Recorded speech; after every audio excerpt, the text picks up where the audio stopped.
Hello guys, it's Sapphire Yame with Rain, episode 13 review titled The Consummation. And I have to say, this episode was an A plus for me. You can also, if you want, you can read my written review of the episode on Geeked Out Nation. Just, search for my name, Sapphire Yagame. You can read all my written reviews I have so far. And so, the episode, in this episode, is a lot that goes on. So, start off with Nostradamus tells Catherine of his new vision, that Francis will live because technically he is not Catherine's firstborn child. It is Clarissa, and since Clarissa has died, Francis' pretty much future has changed. His Francis, I would say Nostradamus' future gift of foresight is similar to Alice from Twilight, where the future, her visions change depending on the person's decision. You know how, like, if somebody made a decision, then the future changes. Kind of like her gift. So, Catherine, obviously she's happy, but she's also pissed because the line of succession has just been changed, and she's about to be beheaded. You know what I'm saying? So she's kind of pissed. So she has to, like, oh my gosh, like, what to do. So he tells her that Francis is now back at court, which has Mary a little bit curious to why the heck he returned with her lady in waiting, Lola. So the thing was, we all know what happened last. We all know what happened last episode. We all know, but Mary don't know. So the thing is, they met up with each other at this chateau. Now Kenna, she was like, like, you know that look you give because you know they lying, that they're lying. You're like, That's the look she gave her. So not only do we have Francis back at court, we also have a awesome surprise guest from Mary's mother, Mary the Guys. I think that's how Marie the Guys. I think that's how you pronounce her name.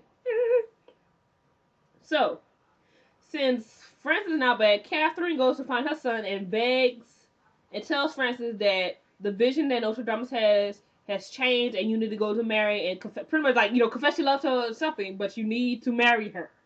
And she pretty much, tries to apologize for, pretty much trying to kill the girl since she met her. And then she also goes to Mary to try to tell her, marry my son Francis. And, of course, Mary's going to think this is, some plot that the queen has up her sleeve so she don't get beheaded. But she tells her of the vision, and now Mary is just confused. She's like super duper confused because she now is in love with both these boys. She's in love with Francis, and she's also in love with Bash. So when her mama does arrive, the whole situation happens where her mom is pretty much not happy that she sent her daughter to marry a king of France, but instead you want to marry a bastard. Mama don't like that. So since Mary knows her mama ain't gonna like it, her plan was to elope with Bash. Now, when Bash is trying to, get the priest and, meet up at the church with her, he ends up meeting Francis, who tells his brother pretty much, look, you don't have to go through with the wedding. I'm here now. I love her. The vision was all hypocrisy. And Bash is like, no, me and Mary love each other. And then Francis goes, well, we're closer than you think. And then Bash goes, well, we're closer than you think. Then Francis got that look at us like, oh, really? Oh, that they do get out, they fighting. I'm like, oh my goodness, I've been waiting for the brotherly fight. I've been waiting. I'm rooting for Bash, though. I'm Team Bash. Woohoo, Team Bash. Go Bash. Go Bash. Go Bash. Hey. Then Mary comes and breaks him up, and they pretty much tell her to choose. And Mary's like, I don't know, I can't choose. I can't choose. She has a Bella moment. Well, technically, she really doesn't have a Bella moment, but technically, she does go on and have a Bella moment.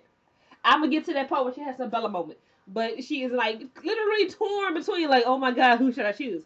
So, what next happened is, the situation becomes even more complicated, because guess what? A messenger from England comes and says, hey, the Queen of England is dead. So Henry's like, look, you have the opportunity, this is the opportune moment now to take the throne of England before Elizabeth gets there. So I'm guessing the Elizabeth they talking about is obviously Elizabeth's Tudor, King Henry VIII's child.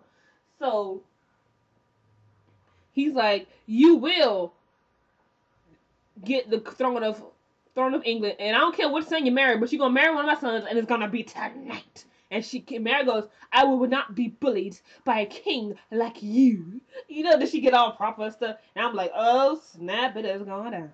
Ooh. So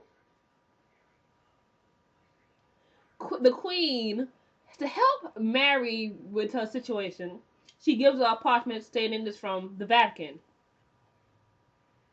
And she said, whatever in this paper will help you decide, help you decide on your own who you love more, because you love them both. But the thing is, who do you love more? So she opens the apartment, and we see her go to Bash, and she tells Bash that I love you, but I love Francis more. I'm like, oh my God, it's a Bella moment. It's a Bella moment. It's a Bella moment. It's just like Bella in the end of what it was, New Moon, when she tells Jacob in his wolf form, it's Edward. It's always him. That's how I felt like she just did Bash. Like he was like her rebound. Like Bella did Jacob. That's how I felt. I'm like, oh my God, Mary, you just did a Bella. Really, you gonna hurt Bash like this? You're just a Bella. Screw you, Mary. Screw you, Bella. That's my new term now. Bella moments. That's my new term. When girls act like Bella Swan, that should be a freaking disease. When girls be like Bella. So we see her leave leave, Bash's room. I feel so sorry for Bash because he really does love her. You just see the sadness and pain in his eyes. And you just want to be like, screw her, Bash. You don't need the Queen of Scotland. You deserve better. That's like how I felt like, screw her. You deserve better. So then she goes into the hallway and she sees Francis, and it's just like how Bella sees Edward, and just how she did it. It's like she just runs to him with tears in her eyes, like, it was always you. I love you. I'm like, ugh, Francis. Ugh. I bet you Francis ain't said what him and Lola did, huh? Nah. So they then get married. I love Mary's dress though. Now, given the fact that this is supposed to be 15, I forgot the year. I keep always forgetting how they supposed to calculate these years. I think it's supposed to be 16th century. It's like the Renaissance period. But the clothing they wear is that time frame, but they made them a little bit more modern. So I liked her dress. I'm like, ooh, that's a pretty. I want that. I would wear Mary's wedding dress. I would not lie. That was a beautiful wedding dress. I love the way they designed it. I really love it. And her bridesmaid dresses. Oh my God, I think I want that for my wedding. I think I want Mary's dress and my bridesmaid gonna wear that bluish silver color. I like that. That's a really pretty color. I love it. I sound so just like a girl right now, but I love it. So they get married, and then we have the wedding. Of course, the wedding party. Everybody's dancing. Mary and Francis are all happy and love. Queen Catherine's like, oh, Notre Dame, they're gonna have a beautiful life together. Oh, King Henry's happy because now he get England. That's all Henry cares about. Yes, I got England. Yes, France rules. That's all he cares about. So then later that night, of course, they're supposed to consummate the marriage. We all know that Mary and Francis already had sex, so she's not a virgin on her wedding night. We already know. So my only thing is, when it comes to royals, they did this a lot back then from what I've seen in in movies like Maria Antoinette, the Tudors, stuff like that. Apparently of royals, somebody had to watch the consummation, I guess, to make sure that the marriage has been consummated. My thing is, how can you perform having sex when people is watching you? Cause they have like the official, I guess, you like priest or whatnot, watching. Then of course marries ladies and waiting have to watch. And then I felt, oh my God, this scene right here made me so upset with King Henry. I mean, I know you power hungry, but the dude to see your son for real though, he ties a Bash, he binds a Bash by his hands, and he forces him to watch Francis and Mary have sex. Are you kidding me? Are you kidding me? You gonna make your son watch them? And then it don't help because they in the middle, Mary and Francis in the middle of their passion. They look up at Francis. And they get back to it. It's kind of like, especially Francis' face, it's kind of like a little smirk on his face, like, I got married, now watch me work. Now watch me put it down. Watch me put it down. I'm like, the Bash is just like, I mean, he tries to look away, but the soldiers like force him to watch. Like, Who wants to watch that? That is hurtful. So then the soldiers escort Francis pretty much off the not Francis, Bash off the ground, and they try to kill him. But of course we all know Bash is badass. So he kills them both and tries to get the guards to tell me who sent you. They killed me. They don't say nothing, so he rides off into the night. I'm like, oh Bash, no. My Bash. Team Bash for life. So that's what happens with the so far of the love triangle. Now, the other situations that happen within this episode, we have Kenna seducing the king, pretty much telling him, "I'ma still sleep with you, but I need you to find me some suitors so I can get married." Because obviously, a woman's whole thing that she's supposed to bring to the marriage is she's supposed to be a virgin. Obviously, Kenna is no longer a virgin. So if she gets to pretty much, if a king pretty much gets the guy to marry her, then that's cool. So she like, give me a husband, give me a suitor, give me some suitors to pick from. I'm gonna marry them, but I'm still sleeping with you. I'm like, okay, so you're still pretty much the king's mistress. Oh. So that's going on with Kenna. Let's see. Mary is upset with her mother because she discovered that her mother actually planted the false messenger. The Queen of England is not dead. So Mary felt like a part of Mary felt like she just been rushed into this marriage, which is what King Henry, Catherine, and her mother wanted all along. They wanted her to marry Francis because she's a queen. She's supposed to marry a king. So I was like, so Mary goes off on her mom at the wedding reception, like, don't talk to me, and pretty much like, don't talk to me, and go back to Scotland. And when I return to Scotland as this, because technically she is the Queen of Scotland, she said, I will return to Scotland either by one or two ways, either because you have failed or because you will be dead. I'm like, oh, Mary just got bucked on her mama. What? And so, with Nostradamus, how Nostradamus receives his visions is that he has to have a near-death experience. So apparently, from what I've seen within this episode, he has sex with this girl. He wakes up, he has sex with her. I'm guessing this is probably a good thing, because if you do end up killing yourself, you might as well have a good memory before you die, So he has sex, he wakes up, and he pretty much ties a noose around his neck and tries to hang himself. And when she couldn't stand it anymore, she got him down, and he had another vision. The vision is we see Mary and Francis in the bed. It's all beautiful light shining upon them and stuff like this. And they're like, well, Francis, they talking about having kids and everything. So that's the first half of the vision that Notre Dame saw, that he told Catherine that they're gonna live, they're gonna be happy. When he received word that Clarissa is actually alive, because he's at the wedding reception and some girl is like humming the song, and he texts the girl, where you learned the song from, and the girl said she somebody told her to sing it from somebody else who told it. So it was like a great thing.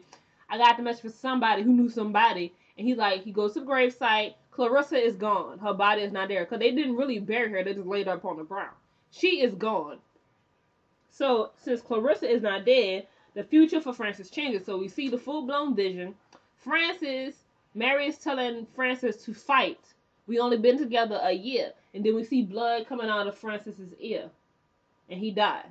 So this vision, Nostradamus does not tell Catherine, because he don't want to freak her out.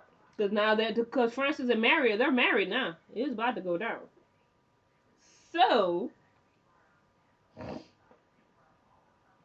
that's what we have. And so in the situation, the next episode is titled, I believe, Dirty Laundry.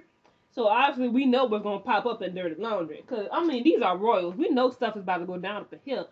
Nostradamus' secret obviously is going to eventually come out that, hey, Francis, you're going to die. My thing is, I'm trying to figure out what Francis is going to die from, because this is like that century, England, Europe was going through like various diseases. Plus, it don't help that, the men are sleeping around because they have their wives. They have to sleep with to make sure they have an heir. 2, they have their mistresses.